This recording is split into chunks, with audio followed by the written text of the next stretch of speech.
보실 하나님 말씀은 마가복음 4장 30절입니다. 하나님의 말씀을 들으시기 바랍니다. 또 이르시되 우리가 하나님의 나라를 어떻게 비교하며 또 무슨 비유로 나타낼까? 겨자씨 한 알과 같으니 땅에 심길 때에는 땅 위의 모든 씨보다 작은 것이로되 심긴 후에는 자라서 모든 풀보다 커지며 큰 가지를 내나니 공중의 새들이 그 그늘에 깃들일 만큼 되느니라. 아멘. 오늘은 겨자씨의 비유라는 제목으로 말씀을 전합니다. 우리는 지금 계속 하나님 나라의 비유를 생각해 보고 있습니다. 오늘 말씀도 하나님 나라의 비유예요.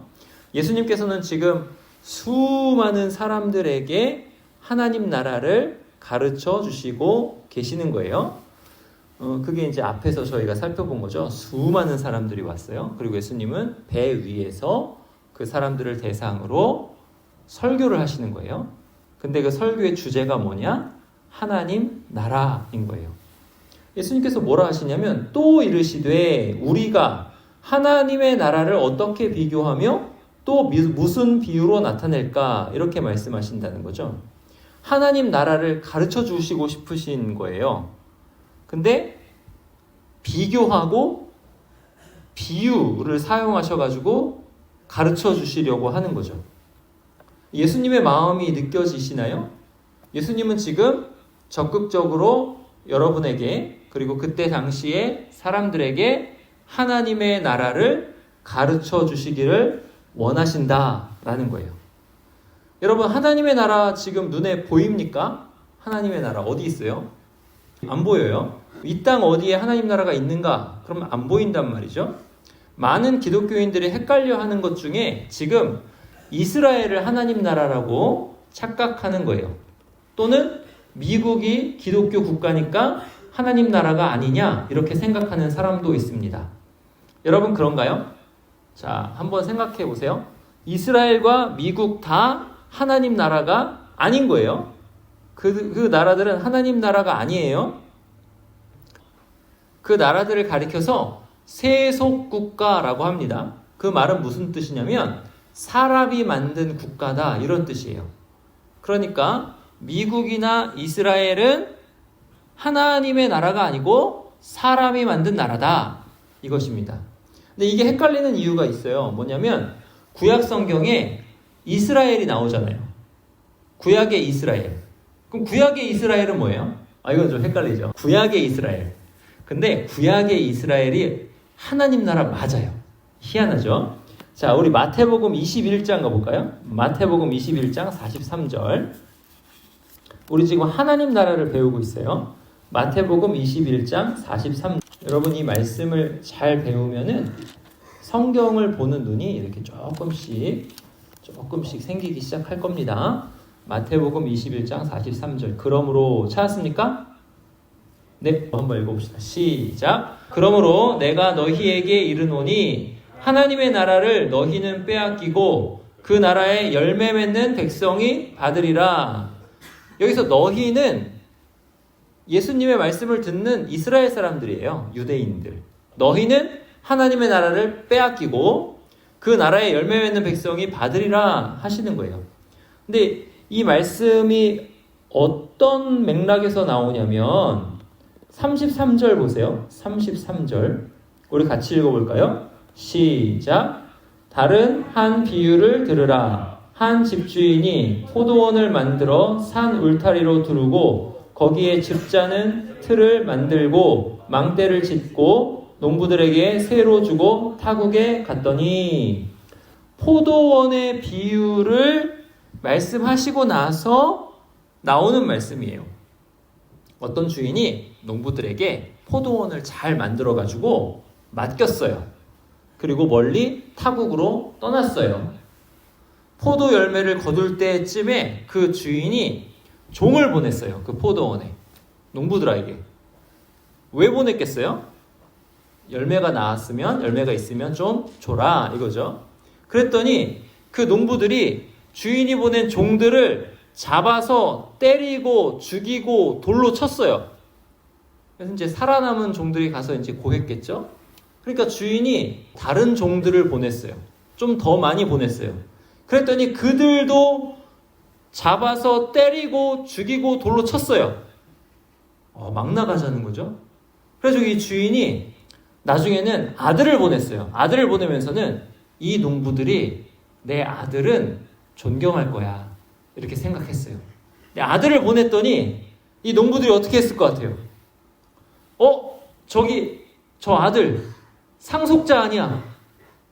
이 포도원 주인 거잖아요. 그럼 저 아들은 이 포도원을 받을 사람이란 말이에요. 상속자예요. 그러니까 상속자 아니야. 우리가 이 아들을 죽이고 이 유산을 차지하자, 이렇게 했어요. 그러면서 그 아들을 포도원 밖에서 내쫓아가지고 죽였어요. 예수님 이 이야기 하고 나서 하신 말씀이 방금 읽은 그 43절이에요. 우리 43절 같이 읽어볼까요? 그러므로 시작. 그러므로 내가 너희에게 이르노니 하나님의 나라를 너희는 빼앗기고 그 나라에 열매 맺는 백성이 받으리라. 여기서 말하는 하나님의 나라를 너희는 빼앗기고 할 때 그 너희가 누구냐면 그 농부들인 거죠. 그럼 그 농부들은 누구냐 하면 구약의 이스라엘인 거예요. 그러니까 구약의 이스라엘을 비유로 말씀하시는 거예요. 구약의 이스라엘이 어땠다? 하나님께서 종들을 계속 보내시는 거예요. 그 종들이 선지자들이야. 너희는 하나님을 사랑하고 이웃을 사랑하고 살아야 돼. 너희 우상 숭배하면 안 돼. 그렇게 살면 안 돼. 이렇게 자꾸 종들을 보내는 거예요. 열매를 내야지. 그 열매는 뭐냐면 하나님을 향한 사랑이에요. 정의와 공의, 인애, 이게 열매란 말이에요. 너네 열매를 내야지. 이렇게 하면서 종들을 보냈는데 이 이스라엘 백성들이 그 종들을 잡아서 죽이고 때리고 돌로 쳤단 말이에요. 한두 명 그런 게 아니에요. 수많은 선지자들을 그렇게 죽였어요. 그게 이스라엘이에요. 근데 하나님께서 나중에는 아들까지 보내셨단 말이에요. 근데 아들도 잡아서 예루살렘 밖에서 십자가에 못 박아 죽였어요. 그 일이에요. 그러니까 구약의 이스라엘은 하나님의 나라 맞는데 그 하나님의 나라가 하나님 나라에 합당한 열매를 맺었느냐? 못 맺었다는 거예요. 그러니까 하나님 나라의 열매를 너희 좀 못 맺었으니까 그 나라에 열매 맺는 백성이 받으리라 하신 거예요. 구약의 이스라엘은 하나님 나라 맞는데 지금 이스라엘은 하나님 나라 맞아요? 틀려요? 아닌 거예요. 하나님 나라가 아닌 거예요. 헷갈리면 안 돼. 그래서 기독교인이면 이스라엘 편 들어야 되는 거 아닙니까? 아니에요. 혹시 불쌍하면 편 들어줄 수도 있어요. 내 개인의 소견에 따라서 편을 들어줄 수도 있어요. 근데 내가 기독교인이니까 이스라엘 편 들어야지. 미국 편 들어야지. 아니에요. 세속국가는 그냥 세속국가 편이에요. 그러면 하나님의 나라는 지금 뭐냐 했을 때 눈에 안 보이는데 하나님의 나라를 나타내는 기관은 세우셨어요. 그 기관이 뭐냐면 교회예요. 교회가 하나님의 나라냐? 그건 아니에요. 교회는 하나님의 나라 이렇게 이퀄 이게 등호가 성립되진 않아요. 그렇지만 교회는 하나님의 나라를 나타내고 드러내도록 이 땅에 세우신 유일한 기관이다. 이건 맞아요. 그래서 교회는 하나님의 나라의 열매를 맺어야 되는 기관이에요. 그렇다고 해서 하나님의 나라가 보이지는 않아요.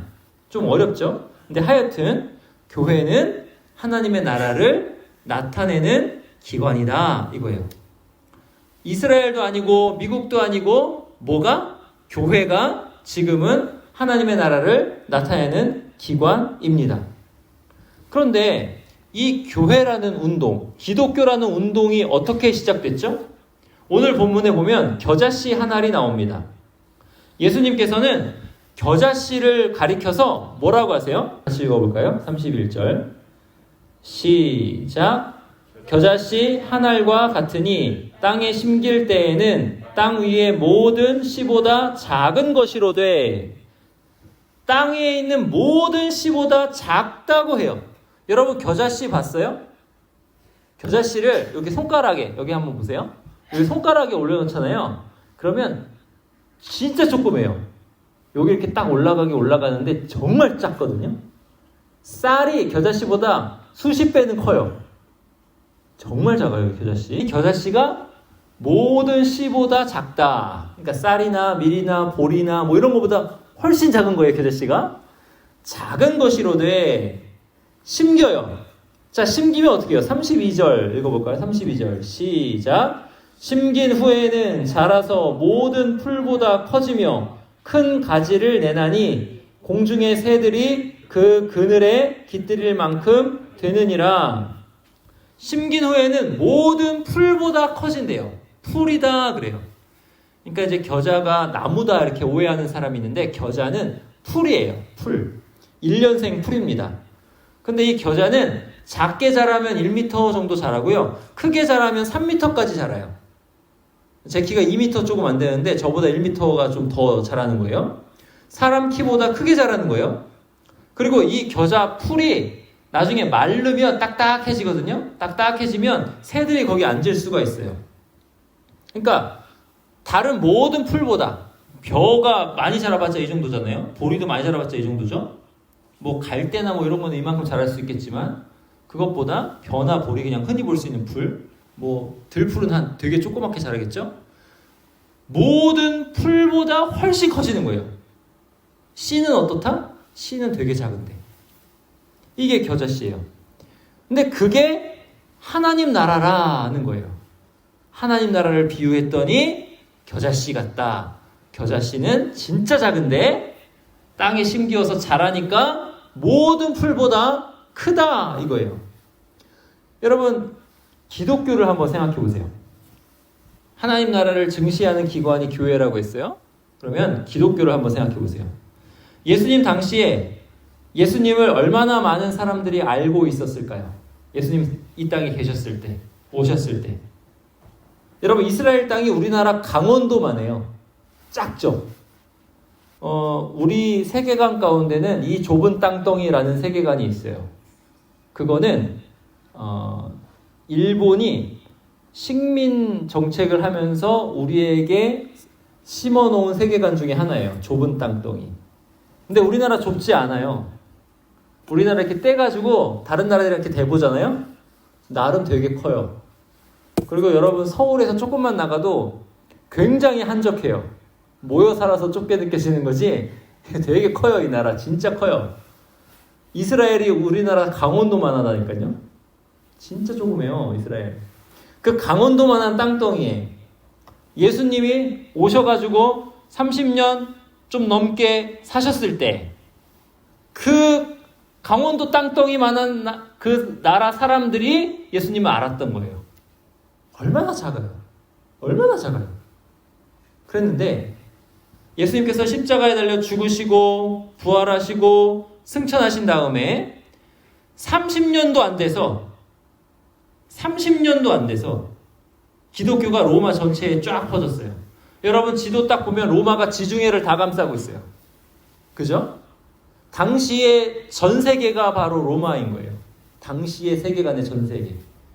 그러니까 예수님께서 십자가에 달려 죽으시고 부활하시고 승천하시고 30년도 안 돼서 사실은 10몇 년 안에 로마 전역에 기독교가 쫙 퍼졌어요. 증거가 있어요. 여러분 나사렛 포고령이라고 아세요? 나사렛 칙령. 로마 황제 글라우디오가 내린 칙령이에요. 지금 여러분 파리 르브르 박물관 가보셨어요? 가보세요. 저도 가보고 싶어요. 르브르 박물관 딱 가보면 이 나사렛 포고령이 딱 보관돼 있어요. 그 내용은 다음과 같아요. 가이사 황제의 칙령 이렇게 써 있어요. 예수를 믿다가 죽은 사람들의 시체가 들어있는 무덤은 절대로 파손하거나 회파하지 못할지니라. 그리스도인의 무덤을 고의적으로 회파하는 자는 사형에 처한다. 이렇게 써 있어요. 나사렛 칙령. 이 칙령 왜 내렸을까요? 사람들이 예수님의 부활을 전파했는데 그게 로마 황제에까지 들린 거예요. 어떤 이는 예수님께서 부활하셨다고 하고 또 어떤 이는 그 어떤 이도 유대인일 거예요. 어떤 유대인들은 제자들이 훔쳐간 거야 라고 반대하는 거예요. 그러니까 되게 소란하거든. 로마 전체가 막 소란할 위험이 있어요. 이게 소동으로 번지려고 하니까 그 황제가 어떻게 하냐면 예수님을 믿는 쪽, 부활이 있다라고 선포하는 쪽, 그 다음에 그게 아니라고 하는 쪽 다 너네 다 로마에서 나가. 이랬어요. 이게 사도행전에 기록되어 있어요. 예수님께서 부활하셨다고 하면서 사람들이 전도를 하는데 그 전도의 증거가 뭐냐면 무덤이 비었다라는 거예요. 그러니까 이런 칙령이 내려오는 거예요. 그리스도인의 무덤을 고의적으로 회파하는 자는 사형에 처한다. 이때가 주후 50년경이에요. 여러분, 예수님이 이 땅에 사셨다가 승천하신 게 한 30년 좀 지나서 거든요. 그러면 50년경이면 20년도 안 된 거예요. 여러분 지금 20살이니까 20년이 길게 느껴지잖아요. 여러분이 제 나이 돼보세요. 20년 진짜 짧아요. 저는요 2002년 월드컵이 엊그제 같아요. 그때 전 나라가 진짜 열광의 도가니였어요. 2002년 정말 엊그제 같아요.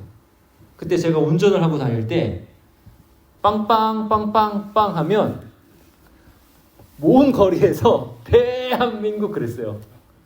접촉사고가 났는데 서로 가라 그러고, 제가 이제 청년 때였는데 우리 학교 앞에 버스가 못 지나갔어요. 이탈리아전 이겼을 때. 버스 위에 사람들이 올라가가지고 버스 위에서 태극기 들고 막 그랬어요. 대단했어요. 온 나라가 진짜 대단했어요. 그게 저는 엊그제 같아요. 몇 년 전이에요 그게? 22년 전. 예수님 승천하시고 주후 50년이니까 20년이 안 됐어요. 20년이 안 되는 그 기간에 예수님께서 부활하셨다는 그 소식이 로마 전체에 퍼졌을 뿐만 아니라 황제의 귀에까지 들여가지고 이거 심상치 않은데 칙령 내려야지. 이거 소동을 잠잠하게 해야지. 이런 일이 있었다는 거예요. 이게 하나님 나라예요. 오늘 겨자씨 이야기했을 때 겨자씨 굉장히 작은 씨예요. 근데 이게 자라기 시작하니까 1년도 안 돼서 모든 1년생 풀을 압도해서 자라는 거예요. 그리스도의 부활 이후에 교회가 세워지고 하나님 나라가 교회에 승계되고 이렇게 돼서 교회가 자라는데 그 자라는 속도가 상상을 초월해서 온 로마 전역을 다 휩쓸어 버리는 거예요. 세계 종교가 되는 거예요. 로마를 압도하는 거예요. 근데 로마를 압도하는데요, 무력으로 압도한 게 아니에요, 여러분. 우상 숭배했던 로마이기 때문에 기독교인들을 굉장히 박해했어요. 얼마나 많이 죽였는지 몰라요. 그런 와중에서도 기독교가 살아서 나중에 전체 로마의 국교가 되어 버렸단 말이죠. 그리고 로마가 망해서 기독교가 망했느냐? 아니죠. 로마라는 제국은 망했지만 교회는 살아서 지금까지 든든하게 버티고 있는 거예요. 여러분, 지금 교회 모른다, 교회가 뭐냐 할 수 있는 사람 없죠. 모든 1년생 풀보다 훨씬 크게 자란 거예요. 이게 하나님 나라입니다. 사랑하는 철마교회 성도 여러분, 우리 지금 계속 하나님 나라를 생각하고 있어요. 여러분, 이런 걸 보면은 성경에 있는 말씀이 다 성취됐어요. 예수님께서 겨자씨 말씀하셨는데 정말 겨자씨같이 그 작은 그 운동이, 그 교회가, 기독교 운동이, 하나님 나라를 승계받은 그 교회가 이렇게까지 자라났단 말이에요. 제가 전하는 말씀 하나하나 잘 생각해 보세요. 지난번에는 아브라함 이야기를 했는데 아브라함도 어떻게 됐어요? 그것도 생각해 보세요. 하나님께서는 지금도 우리를 다스리고 계십니다. 여러분, 하나님 나라 안 보여요. 안 보이지만 하나님께서 이 땅에 하나님 나라를 세우시고 그 나라를 이끌어 가시는데 교회를 중심으로 이끌어가고 계세요. 그리고 그 나라 백성은 누구냐? 하나님 나라 백성은 누구냐? 누구예요, 여러분? 우리를 죄에서 건지시기 위해서 십자가에 달려 죽으시고 부활하신 예수님을 믿는 사람들이 하나님 나라의 백성들이에요. 예수님을 믿고 하나님을 아버지로 모신 사람들이 하나님 나라의 백성들이에요. 하나님께서는 하나님의 나라, 지금도 그 나라를 다스려 가고 계시는데 누구를 중심으로 다스리고 계시냐? 하나님의 뜻, 예수 그리스도께서 다스리고 계시는데 그 하나님의 마음 중심에는 뭐가 있느냐? 저와 여러분이 있는 거예요. 교회가 있는 거예요. 하나님을 아버지로 모신 하나님의 백성들이 그 마음 중심에 있는 겁니다.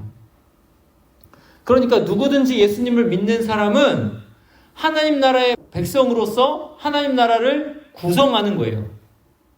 그러니까 그 사람이 역사의 주인공인 것입니다.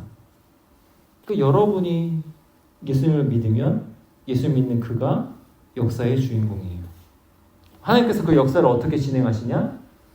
그의 구원에 유익하도록, 또 그가 하나님 나라의 열매를 맺도록 그렇게 역사를 진행해 나가고 계시는 겁니다. 그거를 아시고 꼭 예수님을 믿어 하나님 나라의 백성으로 사시기 바랍니다. 오늘 겨자씨의 비유를 살펴보았는데 여러분 이 비유를 듣고 그냥 지나치지 마시고 자꾸 생각해 보세요. 하나님께서 지금도 다스리고 계십니다. 기도하시겠습니다.